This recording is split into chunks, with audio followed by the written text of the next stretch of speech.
você fez residência de procto por lá mesmo? Por lá mesmo, É. E aí eu também acompanhei um cirurgião por muito tempo, que um dos dias cirúrgicos era a cirurgia pediátrica, Ah, teve um... mas também não era muito minha praia, não, né? Uhum.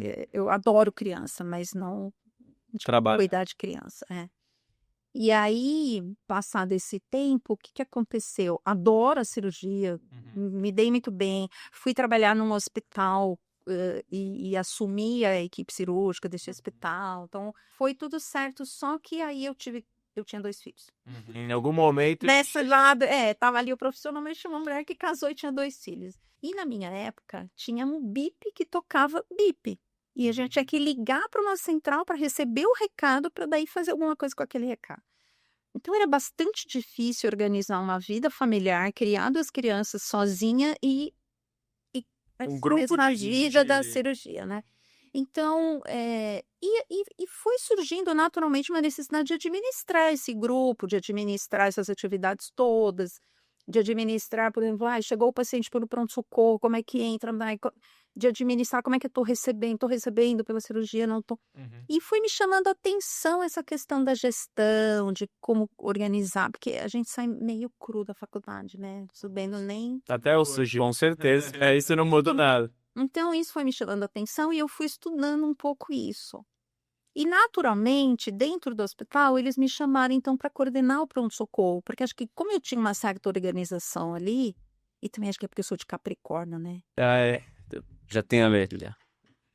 Ali eu comecei a fazer a gestão do pronto-socorro. E, por exemplo, fazia reunião com os plantonistas e mostrava para ele, olha, a pessoa paga, sei lá, R$ 200 no plano de saúde, e você gastou 400 para uma gripe, porque você pôs no repouso, médico, ai meu Deus. Foi ensinando aí um pouco de economia para os plantonistas, que eram, na maioria deles, residentes, como é hoje, né?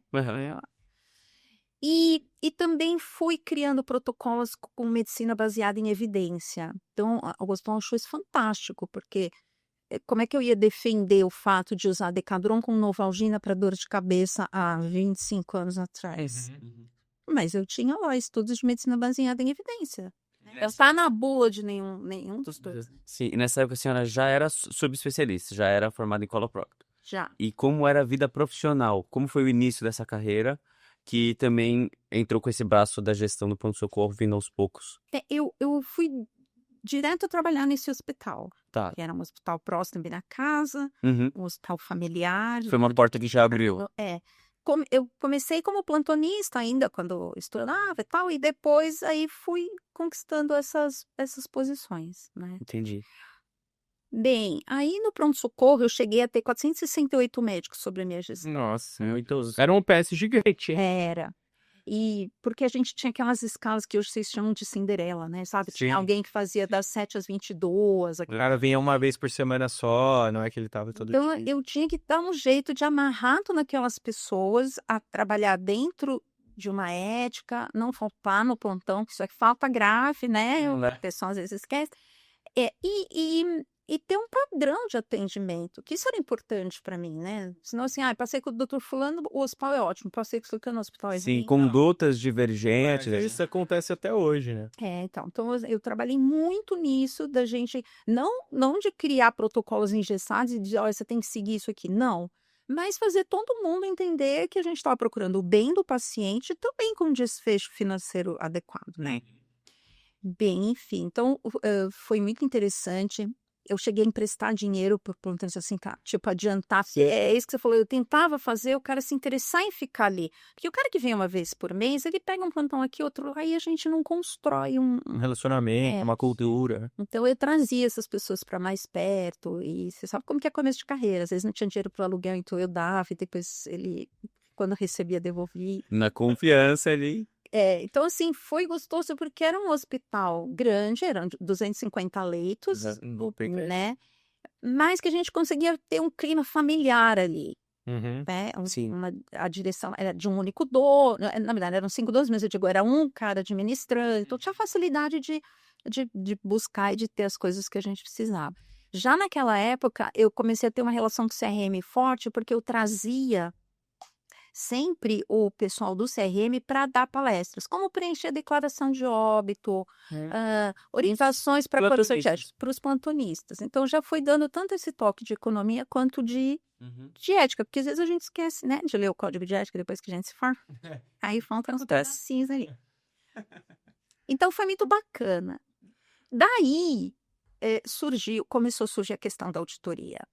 Porque não havia no hospital uma área para isso. Então, quando a operadora vinha questionar algum pagamento, quem que é o médico aí que está desocupado? Alguém tem aí 1 minuto para conversar aqui? Então, a pessoa não sabia nem direito o que ela ia conversar, nem como argumentar, nem como Que experiência. justificar. Era só mesmo para atender aquela coisa. E aí eu falei, não, gente, não pode ser assim, porque aí a gente está perdendo. Às vezes, se a gente não está argumentando adequadamente, estamos perdendo dinheiro aqui. E eles me convidaram e eu montei o primeiro serviço de auditoria da minha vida nesse hospital. Que legal.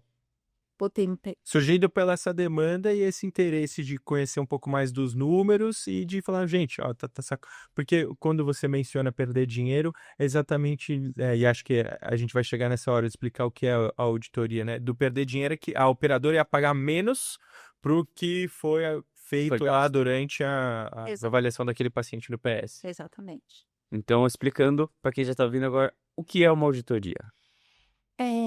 A auditoria, ela é uma ação de um médico que não participou da realização daquele evento, buscando se aquele evento está dentro da pertinência, dentro das melhores práticas da medicina e com o custo adequado de acordo com o contrato que foi feito com aquele prestador.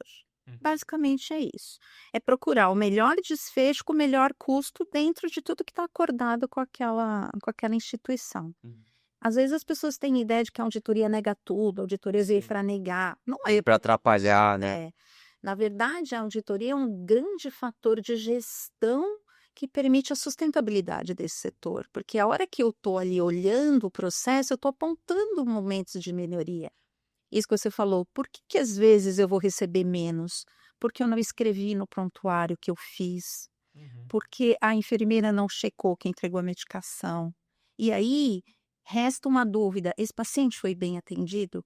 Não, eu dei a medicação, mas você não checou. Como é que eu garanto de forma documental que esse evento foi realizado? Então aí a auditoria vai lá e não paga. Poxa, mas a gente fez, mas você não documentou. Né? E aí entra a questão ética, artigo 87, que o médico é obrigado a produzir um prontuário, e entra a questão financeira. Então, como é que o hospital vai cobrar se você não documentou?